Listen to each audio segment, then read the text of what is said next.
To grow into something. I bought this jacket a size too big because I know that eventually my son will grow into it.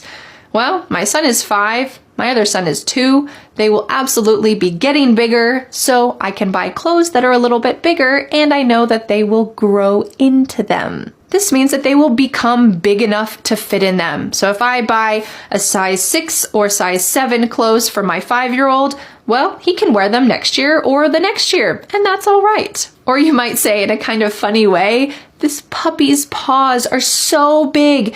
Do you think that she'll grow into them? So they seem kind of disproportionate. Her paws are so big.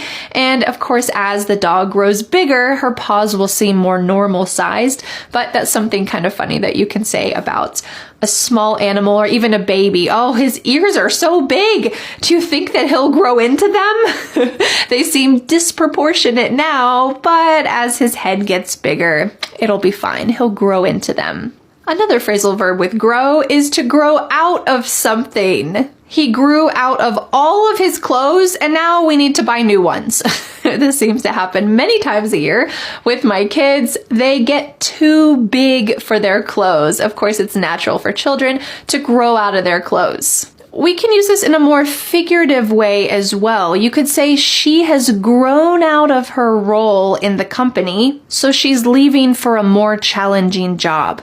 This means, that doesn't mean that her body has gotten bigger. It means that her capacity, her mental capacity is much more now, and the job just isn't as challenging. So she's going to leave to go to a more challenging job. She's grown out of the role, and now she's going to go on to bigger and better things. To hand out something. I volunteered to hand out water and snacks at the marathon. Oh, this means that you're distributing something. You're not giving your hand, but your hand is probably physically moving out towards someone. I'm handing out water. I'm handing out snacks. Here in the US, most people hand out candy on Halloween. And most kids love this. They'll go door to door and say, trick or treat, give me something good to eat. And all of the neighbors will open the door and say, oh yes, sweetie, here you go. Happy Halloween. And they enjoy handing out candy. To hold someone or something back. When my boss told me that I got a promotion, I had to hold back my excitement until I left his office. And then I said, yes. This means that you are stopping something. I had to hold back my excitement. Oh, I wanted to scream with excitement, but instead I was professional. I want to come across as professional. So I tried to hold back my level of excitement. Let's take a look at another situation. Let's imagine you're in the grocery store and someone says something rude to you. Well, you could say, I wanted to say something to the rude man, but my husband held me back.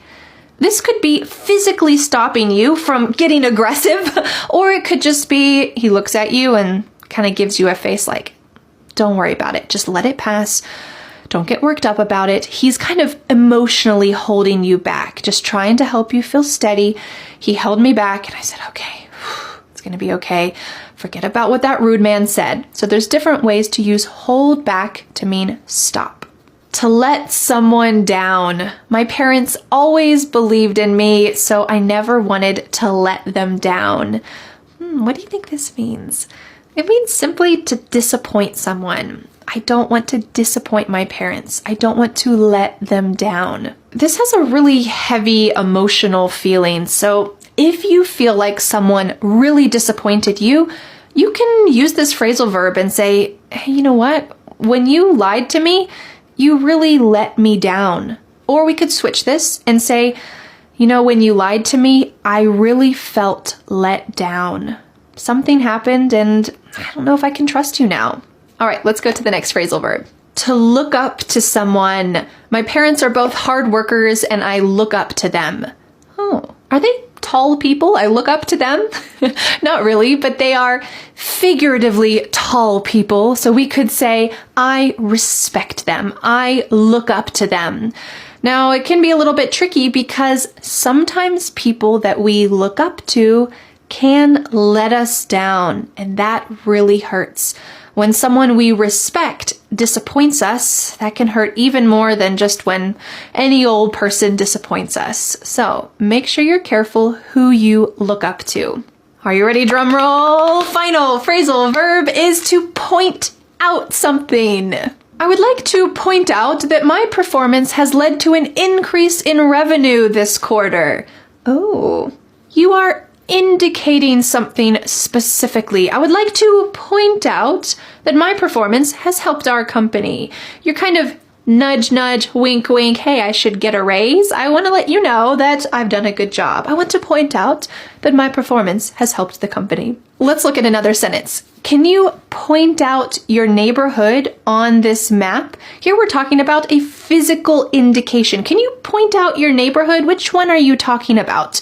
This is indicating something specifically and physically. Great. So how did you do? Did I get the point across with all these phrasal verbs? Well, don't let me down. Now it's your turn to follow through. Let me know in the comments, who is someone who you look up to? Who is someone who you respect? Let me know in the comments, and don't forget to download the free PDF worksheet for this lesson with all of the phrasal verbs, definitions, sample sentences, and you can answer Vanessa's challenge question at the bottom of the worksheet. Click on the link in the description to download that free PDF worksheet today.